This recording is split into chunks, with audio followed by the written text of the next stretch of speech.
Hello दोस्तों, आप सभी का मेरे यूट्यूब चैनल आरएम एजुकेशन पर स्वागत है। आज हम पढ़ेंगे एमपी टेट वर्ग 2 की जो चयन परीक्षा होनी है उसके लिए प्रैक्टिस सेट नंबर 47। तो आप लोग अपनी पढ़ाई जारी रखें क्योंकि अभी तो चुनाव है, तो अभी तक नोटिफिकेशन नहीं आया है, तो अब आएगा भी नहीं। लेकिन जैसे ही हमारा चुनाव खत्म होता है और नई सरकार बनती है, हो सकता है कि नोटिफिकेशन आ जाए। इसलिए अपनी पढ़ाई आप लोग जारी रखें क्योंकि वो इतना समय नहीं देंगे कि आप लोग अच्छे से तैयारी कर सकें। और मैं अपने इस यूट्यूब चैनल पर जितनी भी गवर्नमेंट जॉब आती हैं उन सभी के सिलेबस अनुसार प्रैक्टिस सेट एवं उनसे संबंधित जितनी भी नई नई अपडेट आती हैं उन सभी को वीडियो के माध्यम से आप लोगों तक पहुंचाता हूं। तो मैं प्रतिदिन ऐसे ही नए नए प्रैक्टिस सेट एवं उनसे गवर्नमेंट जॉब से संबंधित नई नई अपडेट पाने के लिए मेरे यूट्यूब चैनल आरएम एजुकेशन को सब्सक्राइब करें और साथ में बेल नोटिफिकेशन को ऑल पर क्लिक करें, जिससे मैं जितने भी नए नए प्रैक्टिस सेट या नई अपडेट डालूं उसका सीधा नोटिफिकेशन आप तक पहुंच सके और आप कोई भी नया प्रैक्टिस सेट या नई अपडेट मिस ना कर सकें। तो चलिए, आज का हमारा एमपी टेट वर्ग 2 की जो चयन परीक्षा होनी है उसका प्रैक्टिस सेट नंबर 47 स्टार्ट करते हैं। और आप बाकी पूरे प्रैक्टिस सेट देखना चाहते हैं तो मेरे यूट्यूब चैनल पर जाएं, उसमें मैंने प्ले लिस्ट बना रखी है, आप लोग सभी प्रैक्टिस सेट देख सकते हैं। और साथ में जो हमारी दिसंबर में एमपीपीएससी की प्री एग्जाम्स होने वाला है उसके लिए भी मैं सिलेबस अनुसार पूरी 100 क्वेश्चन के प्रैक्टिस सेट डाल रहा हूँ। तो आप प्ले लिस्ट में जाकर उनको भी देख सकते हैं। तो चलिए, क्वेश्चन नंबर पहला। साधारण जुकाम पैदा किया जाता है। तो साधारण जुकाम पैदा वायरस वायरस द्वारा किया जाता है। ऑप्शन ए, वायरस द्वारा किया जाता है। क्वेश्चन नंबर दो। एलुसोम होते हैं। तो एलुसोम होते हैं लिंग गुणसूत्र में। ऑप्शन डी, लिंग गुणसूत्र में। क्वेश्चन नंबर तीन। निम्नलिखित में से कौन कशेरुकी प्राणी नहीं है। तो इसमें जो घोंघा है वह कशेरुकी प्राणी नहीं है। Option D. क्वेश्चन नंबर चार। निम्नलिखित में से कौन सा सिरके का प्रमुख घटक है। तो एसिटिक एसिड सिरके का प्रमुख घटक है क्योंकि जो सिरका होता है उसमें एसिटिक अम्ल होता है। क्वेश्चन नंबर पांच। जब पादप विविधता को प्राकृतिक आवास में संरक्षित किया जाता है तो इस संरक्षण को कहते हैं। तो इस संरक्षण को कहते हैं स्वास्थाने। Option D, स्वास्थाने। यानी कि उनके जो स्वयं का स्थान है उनको वहीं संरक्षित किया गया है, इसलिए इसे स्वास्थाने बोलते हैं। Question number 6। पक्षियों के पंख होते हैं। तो पक्षियों के पंख होते हैं रूपांतरित अग्रपाद। ऑप्शन सी, रूपांतरित अग्रपाद। जैसे कि जानवरों के जो आगे आगे के पैर होते हैं, तो पक्षियों में वही जो आगे के पैर होते हैं वो पंखों का रूप ले लेते हैं। और जो हम मनुष्य हैं तो हमारे जो अग्र पैर हैं, अग्रपाद हैं, यह हाथों का रूप ले लेते हैं। तो इसका जो राइट आंसर है वह है ऑप्शन सी, रूपांतरित अग्रपाद। Question number 7। कोशिकाओं के अध्ययन से संबंधित जैविकी की शाखा को कहते हैं। तो इसे कहते हैं साइटोलॉजी। Option A, cytology. यानी कि कोशिका विज्ञान को साइटोलॉजी कहते हैं या कोशिका के अध्ययन को साइटोलॉजी कहते हैं। Option A. Question number 8। जीवाणु बैक्टीरिया कौन सी बीमारी पैदा करने वाले जीव हैं। तो जीवाणु बैक्टीरिया यक्षमा यानी कि तपेदिक तपेदिक, और इसे इंग्लिश में कहते हैं ट्यूबरक्लोसिस। और अगर इंग्लिश को इसको शॉर्ट में बोलें तो टीबी। यानी कि टीबी आप लोग सभी लोग गांव देहातों में भी जानते होते हैं। तो इसे यक्षमा या तपेदिक या इंग्लिश में कहें तो ट्यूबरक्लोसिस, लेकिन सभी लोग इसे टीबी के नाम से जानते हैं। तो यह जो टीबी होती है यानी कि तपेदिक, यह जैवाणु बैक्टीरिया बैक्टीरिया द्वारा पैदा होती है। Option D. Question number 9। किसी वस्तु का अवतल दर्पण द्वारा बना प्रतिबिंब आभासी, सीधा तथा वस्तु से बड़ा पाया गया है। वस्तु की स्थिति होगी। तो वस्तु की जो स्थिति होगी वह होगी दर्पण के ध्रुव तथा मुख्य फोकस के बीच। ऑप्शन डी, दर्पण के ध्रुव तथा मुख्य फोकस के बीच। Option D. Question number 10। एक ऑक्सीजन अणु में दो परमाणु किससे बद्ध होते हैं। तो एक ऑक्सीजन अणु में दो परमाणु दो आबंध से बद्ध होते हैं। ऑप्शन सी, दो आबंध से बद्ध होते हैं। Option C. क्वेश्चन नंबर 11, निम्नलिखित युग्मों में से कौन सा युग्म प्रतिस्थापनीय अभिक्रिया देता है? तो यहाँ जो मैग्नीशियम क्लोराइड क्लोराइड विलयन एवं एल्यूमिनियम धातु है वह युग्म प्रतिस्थापनीय अभिक्रिया देता है। ऑप्शन बी, मैग्नीशियम क्लोराइड विलयन एवं एल्यूमिनियम धातु। क्वेश्चन नंबर 12, अमलगम मिश्र धातु है जिसमें आधार धातु है। तो अमलगम मिश्र धातु है जिसमें आधार धातु है पारा। ऑप्शन सी, आधार धातु है पारा। Option C. क्वेश्चन नंबर 13, नींबू के रस में पीएच का अनुमाप कितना होता है?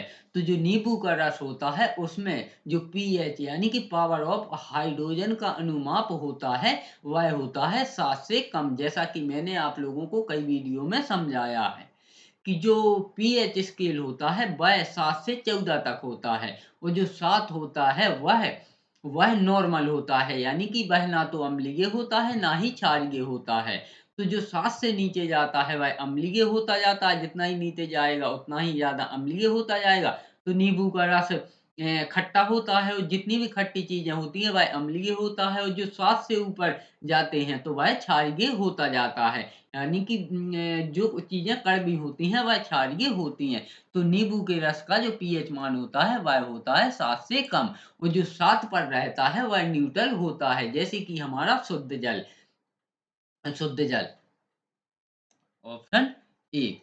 क्वेश्चन नंबर 14, निम्नलिखित में से सबसे प्रबल अम्ल कौन सा है? तो इसमें जो ट्राइक्लोरो एसिटिक अम्ल है वह सबसे अधिक प्रबल अम्ल है। प्रबल अम्ल का अर्थ है कि यह सबसे से अधिक खट्टा होगा, इसलिए यह प्रबल अम्ल है।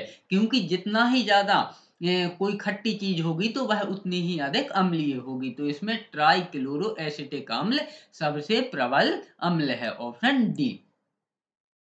क्वेश्चन नंबर 15, एक विलयन का पीएच मान 3 है, वह है। तो जैसा कि मैंने बताया था कि 7 से जितना ही नीचे जाएगा वह उतना ही अम्लीय होगा। तो एक विलयन का अगर पीएच मान 3 है तो वह स्वाभाविक रूप से अम्लीय होगा। Option we. क्वेश्चन नंबर 16, वनस्पति घी बनाने के लिए कौन सी गैस प्रयोग की जाती है? तो वनस्पति घी बनाने के लिए हाइड्रोजन गैस प्रयोग की जाती है। Option B. Question number 17, KMnO4 का प्रयोग किस रूप में किया जा सकता है? तो KMnO4 का प्रयोग विसंक्रामक के रूप में किया जाता है। ऑप्शन डी, विसंक्रामक के रूप में किया जाता है। क्वेश्चन नंबर 18, निम्नलिखित में से वह एक तत्व कौन सा है जिसमें वाणिज्यिक उर्वरकों में पाए जाने की संभावना सबसे कम होती है? तो वह है सिलिकॉन। ऑप्शन डी, यानी कि सिलिकॉन उर्वरकों में बहुत ही कम पाया जाएगा या फिर नहीं भी पाया जाएगा। Option D. बाकी नाइट्रोजन और पोटेशियम और फास्फोरस यह तीनों मुख्य घटक हैं और जो उर्वरक के हैं वह मुख्य घटक हैं। बाकी सिलिकॉन थोड़ी बहुत मात्रा में पाया भी जा सकता है या बिल्कुल भी नहीं पाया जा सकता है। क्वेश्चन नंबर 19, कपड़ों पर जंग के दाग किसके द्वारा हटाए जा सकते हैं? तो कपड़ों पर जंग के दाग ऑक्सैलिक अम्ल के द्वारा हटाए जा सकते हैं। ऑप्शन बी, ऑक्सैलिक अम्ल के द्वारा हटाए जा सकते हैं। या फिर हो सकता है यहाँ ऑक्जेलिक होना था, हो सकता है थोड़ा सा टाइपिंग में मिस्टेक हो गई हो। तो ऑक्जेलिक अम्ल के द्वारा हटाए जा सकते हैं। क्वेश्चन नंबर 20, विज्ञान की एक शाखा चिरोपोडी शरीर के किस भाग से संबंधित है? तो विज्ञान की शाखा चिरोपोडी शरीर के पैरों से संबंधित है, यानी कि शरीर के भाग पैरों से संबंधित है। ऑप्शन बी, यानी कि जो पैरों का अध्ययन किया जाता है वह चेरोपोडी शाखा में किया जाता है, चेरोपोडी में। क्वेश्चन नंबर 21, लाल रक्त कोशिकाओं के निर्माण के लिए शरीर का कौन सा अंग जिम्मेदार है? तो वह है अस्थि मज्जा। ऑप्शन ऑप्शन सी अस्थि मज्जा होगा, इंग्लिश में कहें तो बोन मैरो। और ये बोन मैरो होती कहाँ है? जैसे जब भी आप अगर नॉन वेज खाते हैं तो आप मुर्गे की टांग तोड़ के देखना, तो उसके हड्डी के बीच में आपको एक लाल लाल लाल लाल करके जाली मिलेगी, वही होती है अस्थि मज्जा, और वही हमारा जो रक्त होता है उसका निर्माण होता है। ऑप्शन सी। क्वेश्चन नंबर 22, चंद्रमा से देखने पर आकाश दिखाई देता है, तो चंद्रमा से देखने पर आकाश दिखाई देता है काला। ऑप्शन सी, आकाश दिखाई देता है काला। क्वेश्चन नंबर 23 है, निम्नलिखित में से कौन सा एक आमतौर पर वायु प्रदूषक नहीं है? तो इसमें हाइड्रोकार्बन एक वायु प्रदूषक नहीं है। Option D. क्वेश्चन नंबर 24, विज्ञापन के साइन बोर्डों और सजावटी बत्तियों में आमतौर पर प्रयुक्त की जाने वाली ग्रेस है, तो वह है नियोन ग्रेस।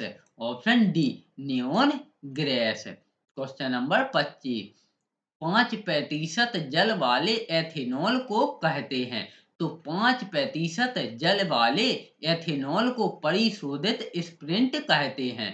ऑप्शन ए, परिशोधित स्प्रिंट कहते हैं, यानी कि इसमें मात्र 5% जल होता है परिशोधित स्प्रिंट में। क्वेश्चन नंबर 26, रासायनिक दृष्टि से चूने का पानी होता है, तो रासायनिक दृष्टि से चूने का पानी होता है calcium hide oxide. Option A, calcium hide oxide. Question number 27, kidney stone यानी कि पथरी में निम्नलिखित में से क्या पाया जाता है? तो किडनी स्टोन में कैल्शियम ऑक्जेलेट पाया जाता है। Option C, calcium oxalate. Question number 28, सूखी बर्फ ड्राई आइस क्या है? तो सूखी बर्फ ड्राई आइस ठोस कार्बन कार्बन डाइऑक्साइड है। ऑप्शन ए, ठोस कार्बन डाइऑक्साइड है। Option A. Question number 29, sodium bicarbonate का वाणिज्यिक नाम है, तो सोडियम बाइकार्बोनेट का वाणिज्यिक नाम है baking soda. Option C, baking soda. Question number 30 है, और आज के हमारे इस वीडियो का अंतिम प्रश्न है, ढलवा लोहे में कार्बन का प्रतिशत कितना होता है? तो ढलवा लोहे में कार्बन का प्रतिशत 2 से 4 होता है। ऑप्शन ए, कार्बन का प्रतिशत 2 से 4 होता है। Option A. इस प्रकार हमने जो माध्यमिक शिक्षक वर्ग 2 की चयन परीक्षा होने वाली है उसका प्रैक्टिस सेट नंबर 47 कंप्लीट किया, लेकिन जब जैसे ही हमारा नोटिफिकेशन आता है उसके बाद आप लोगों को पूरा सिलेबस के अनुसार पूरे 100 क्वेश्चन के प्रैक्टिस सेट इसी यूट्यूब चैनल पर मिलेंगे। तो चलिए आज के वीडियो में अंत तक बने रहने के लिए धन्यवाद, और आज का यह वीडियो पसंद आया तो वीडियो को लाइक करें, चैनल को सब्सक्राइब करें प्रतिदिन ऐसे ही नए नए प्रैक्टिस सेट पाने के लिए।